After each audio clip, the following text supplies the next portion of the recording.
going, everyone? David from dodmedia. Today we're having a look at the Gold Crow 60 bicolor torch, or GC60, by Digitalfoto and INKEE in partnership.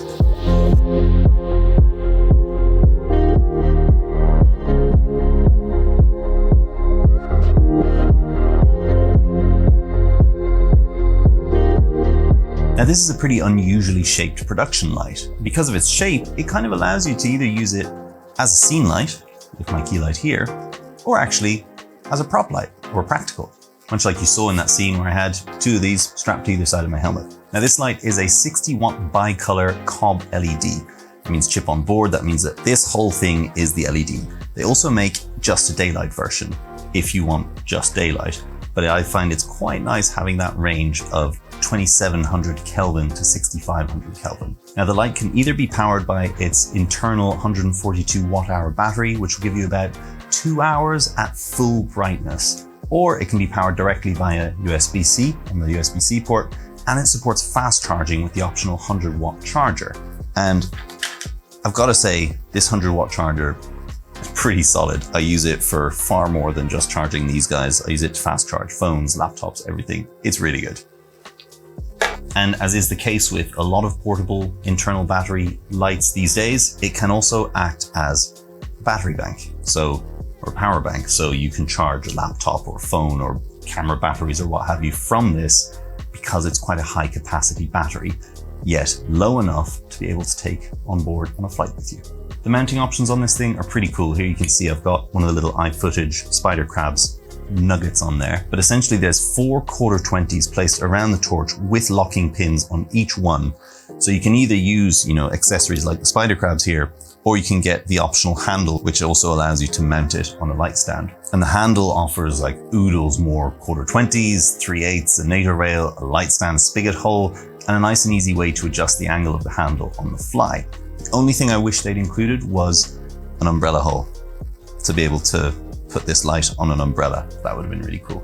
Now, operating the light is a little bit odd because the only controls on there are this wheel at the back, and you can turn it in various increments, clockwise or counterclockwise, to get to the different settings. It takes a little bit of getting used to. It's a bit confusing at first, but once you get the hang of it, it's actually pretty quick.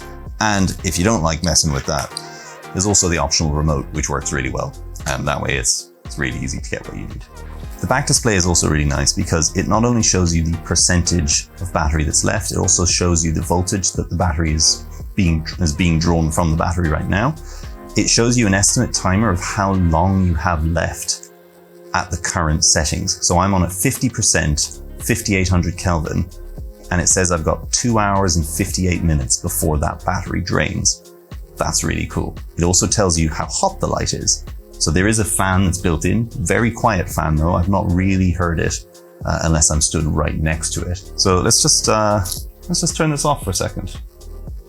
All right. So that's without this lantern. And you can go up in single percentage increments, or you can go all the way up to 100. That's 60 watts of light right there. In comparison, the Aperture 120D that's being used as my key light right here, that's 120 watts, but that needs mains or V-mount to power it. It's big, it's clunky.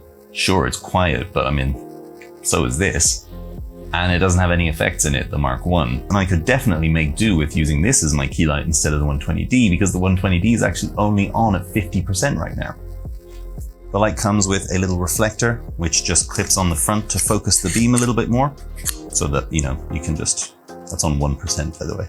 So you can just focus that beam a little bit more instead of it just splashing out everywhere.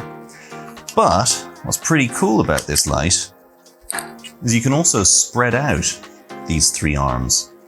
And then, well, you might recognize that shape because that is a Bowen Mount, which means that you can add a Bowen Mount modifier as well. So I can stick on, for example, this mini softbox. And now I've got a torch that can give me nice diffuse light at 60 watts. I will say though, you probably don't want to be putting too heavy a modifier on this. Like most Bowen's fixtures, like the Aperture 120D or any of them really, The idea is you clip it in and then there's one release pin that locks in those 3 Bowen Mount pegs, right? However, with this one, it's this rotating little clip there, and it serves the same purpose, but there's just a little bit of give. And so on this mount, it doesn't happen, but on the bigger softbox that this light's currently going through, it actually wiggles a tiny bit too far, and then that one of those pegs kind of comes out of it. And that could be dangerous if you were, you know, lighting talent and there's a softbox hanging out, potentially, you know, falling on someone. So yeah, so it's something to be aware of. Just don't put something too heavy on there. Though I have advised Digitalfoto and INKEE that they should just ship this with at least 2 of these little rotating locking pegs, because then it would just completely get rid of that problem. And I mean, these must cost a penny. So it's really no extra cost on their part, and then it just makes your gear completely safe. Now there are links to the light in the description if you're interested, and those links will be affiliate links. So if you use those to buy the product, you'll be helping this channel to continue making content like this. All right, I hope you enjoyed it. Let's turn this back on. Full blast for this bit. I hope you enjoyed it. Let me know in the comments what you thought. I'll see you in the next one. Cheers.